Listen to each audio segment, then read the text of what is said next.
everybody, how are you? We're gonna start with making a cake tonight. So there's a couple things we want to do. The first thing we want to do is we want to preheat the oven.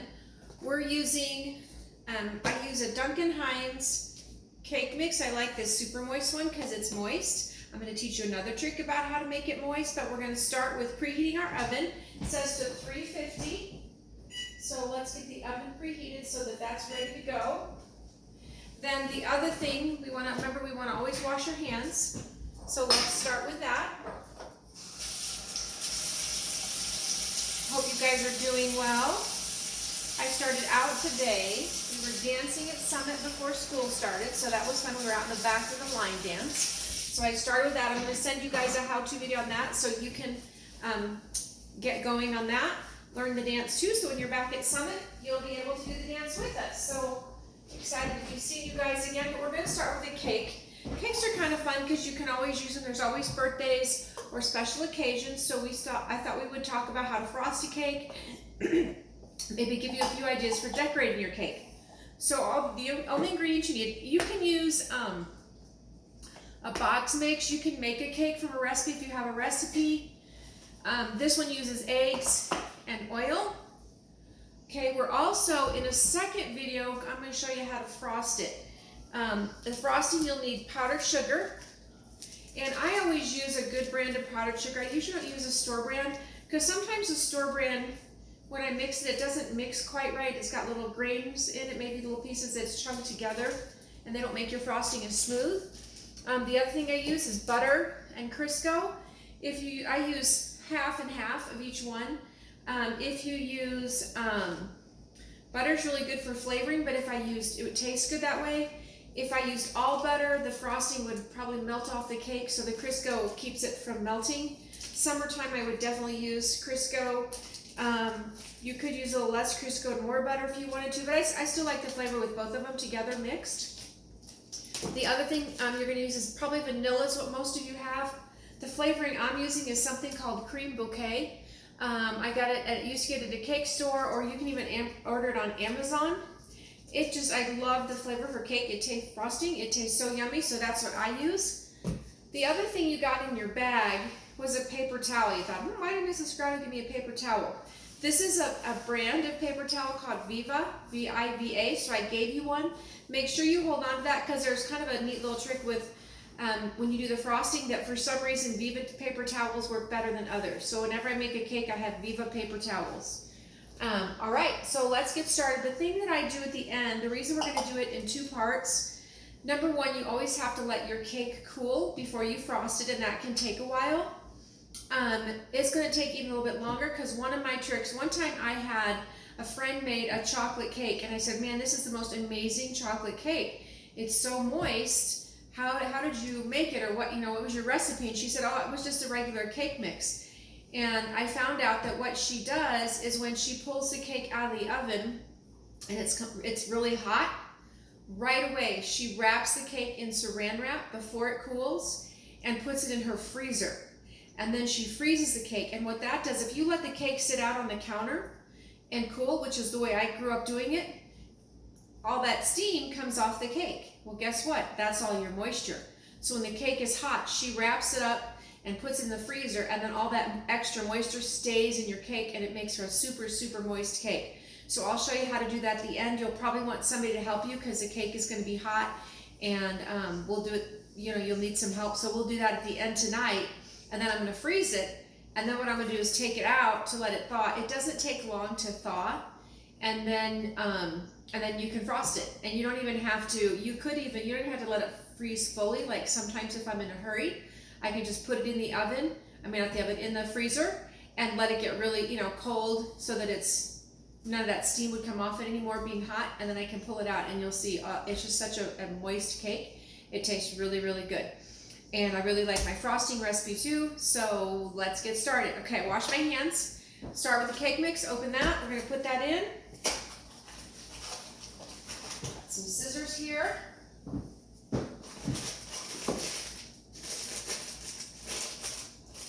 Hope you guys are enjoying our how-to videos. They're fun. We've got a few more good ones coming up.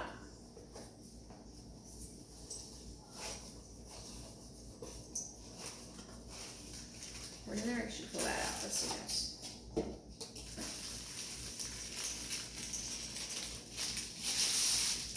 And this one calls for a cup of water. So I've got, this is a liquid measure. Usually you do a liquid measure with liquids. Two things you want to do. You want to make sure you go up. This is a cup. It's 250 milliliters up to that line right there. And when you measure liquids, what you do is you kind of put them down on the table and you look at it eye level and, oh, I got a little bit too much. So you want to look at it again. Oh, poured too much out, we'll drop more in. And you look at it. And what happens in your water kind of, it hugs the edge of the cup, so it kind of comes across the water line and then it goes up like that. You measure the bottom part down here needs to be at the cup. You don't want to measure the up because it's really only that little bit that went up that's measuring up to the cup. You want all the water to measure up to the cup. So that is perfect right there. So pour in a cup. And then this one takes a half a cup of oil. So same thing, when I measure. Let's see where my half a cup measure is. I'm going to go a little slower on this because I don't want to have to pour oil back and forth. Go a little slower so I can stop right at the right time. Here we go.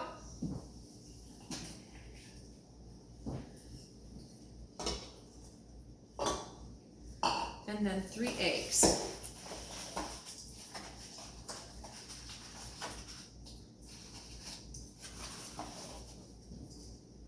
And I'm going to break my eggs into the measuring cup first.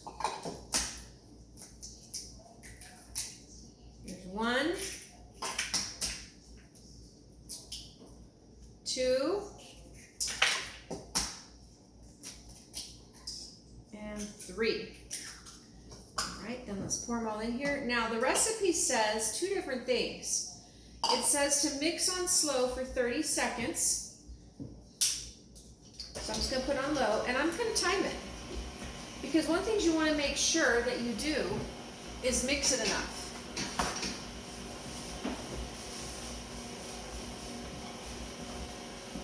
Then I'm even going to set this timer for 2 minutes. We're going to let our 30 seconds go.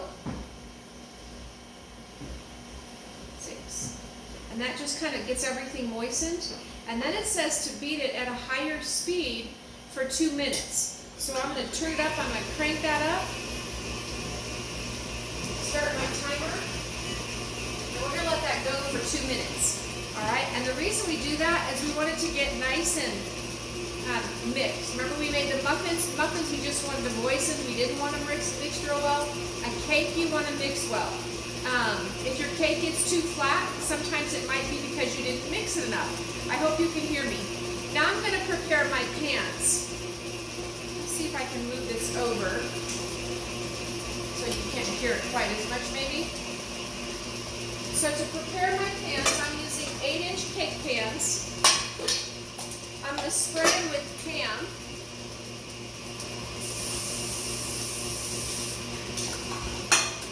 Some mixes tell you to use flour in there as well. This one doesn't. It just says to grease. I'm going to double check that to make sure.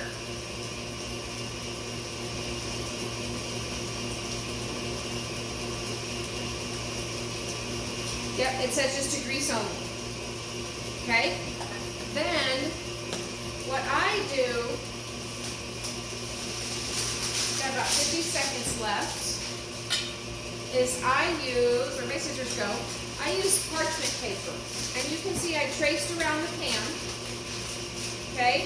So I'm going to cut just inside on this circle of my parchment paper. I think you could use wax paper too. If you don't have parchment paper at home, you can use wax paper.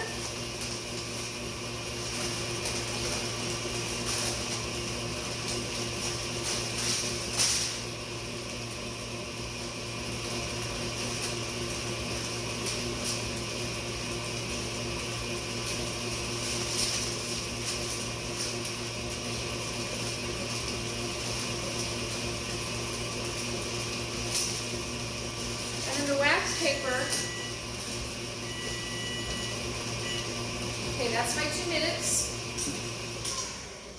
You can see the cake batter even changed colors a little bit. It's a little bit lighter, a little bit softer. And then I'm going to put this down in the bottom, and the grease kind of holds it down. And there I have a parchment on the bottom of the pan. I'm going to do the second one the same way.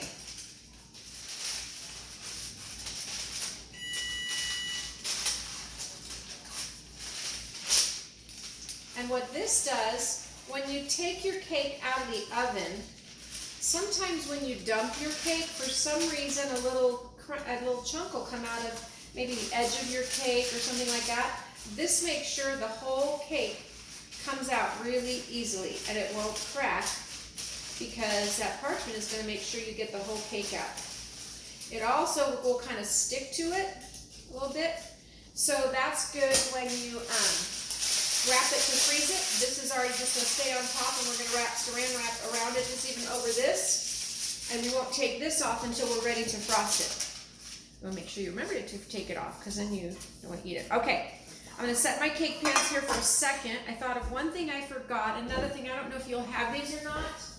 I have these little, see if I can find them.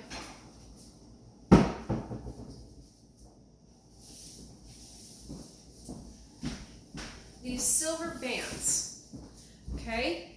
And what I do with these, I'm gonna have to find one more pin. May need to round up a pin. I wet them, and if you wanted to make something like these, you can buy these. They have these like at Hobby Lobby. It's got a metal here, and then it's just cloth, and you can see mine are kind of brown because they've been cooked.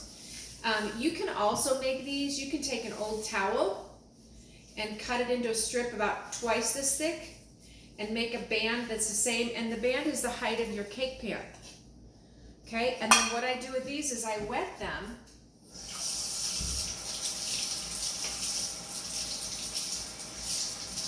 So what happens with your cake when it cooks, it rises, right? It gets bigger and your cake rises. But what happens is, since this is a metal pan, and some of you might have air pans and they kind of do the same thing, there's a little layer of air, that'll do even kind of the same thing. But what happens is, I have to find my pin, I set my pin down. Did I take my pin off? Okay, may even need to run real quick and get a pin. So I'm gonna pause the video and I'm gonna run and go get a pin. All right, I'll be right back.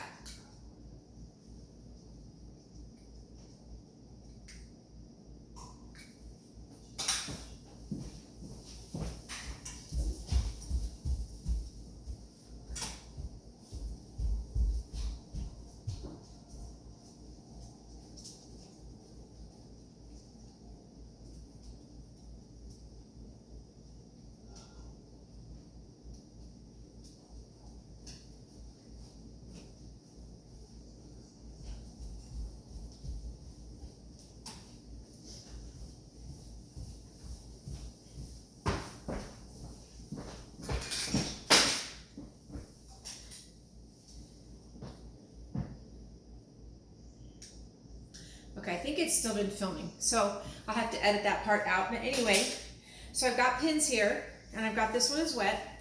I just wrap it around the cake pan, and if it doubles up on one side, that's okay. Do them nice and tight so it doesn't slip off. Right up around there, and then I'm going to pin it. And you want to use a metal pin, of course. Some sewing pins, just so it stays on there. Some sewing pins have a little plastic ball on them. You don't want to use those pins because that will melt in the oven, right? Okay, let's wet the other one. Get them good and wet, kind of let them soak so it's soaked in there.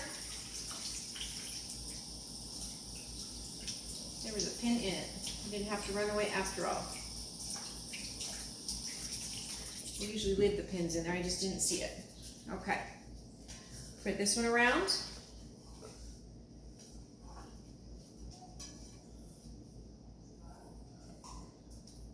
This This one has a bunch of pins in it.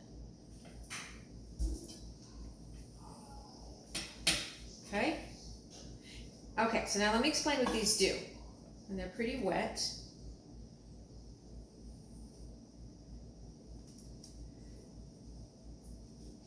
And that one. All right, now, when the cake is in there, the cake, as it heats up, it rises. What happens is, the cake that's touching the pan is gonna cook a little faster. So that means the cake in the middle is gonna rise a little higher. So then your cake has a dome over it. And so what happens here, when you use these, it keeps the sides from cooking as fast so that the sides will rise too. So instead of your cake being like a dome on it, it'll be flatter, but it'll still be thicker because the edges will rise a little bit more than they would without those. Okay, so we'll look at that when we're done and we'll try to compare that. Now, some people actually would take their mix and measure it. I'm not that exact. You can do that if you want. I just guess about half and half. Okay.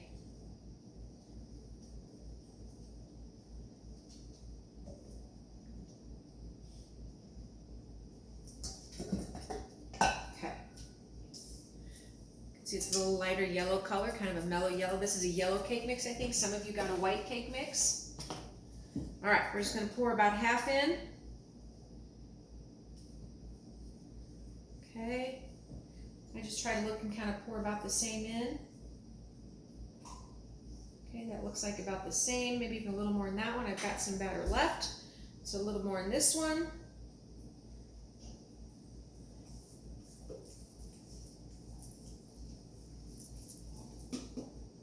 There, and then I'm going to put the rest in here, and I think that'll be pretty close to half and half.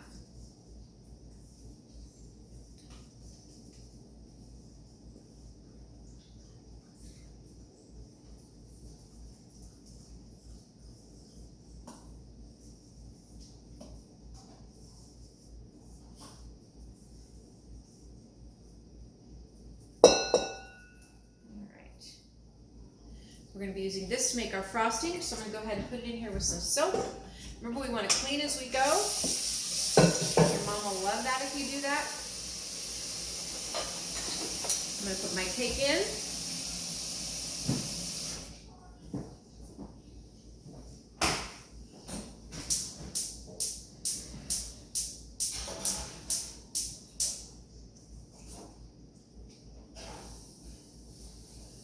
Your rack in the middle of your oven, middle kind of between top and bottom. For most people, there's like 3 or 4 or 5 different slots. I put it, I believe, the second one from the bottom. It's the rack isn't in the middle of the oven. The rack is actually a little bit below the middle, so that my cake sitting on top of the rack is in the middle of my oven. All right, and we're going to let that cook for, how long is that on this one? 8-inch cakes, 28 to 33 minutes. So I'll set my timer for 28 minutes.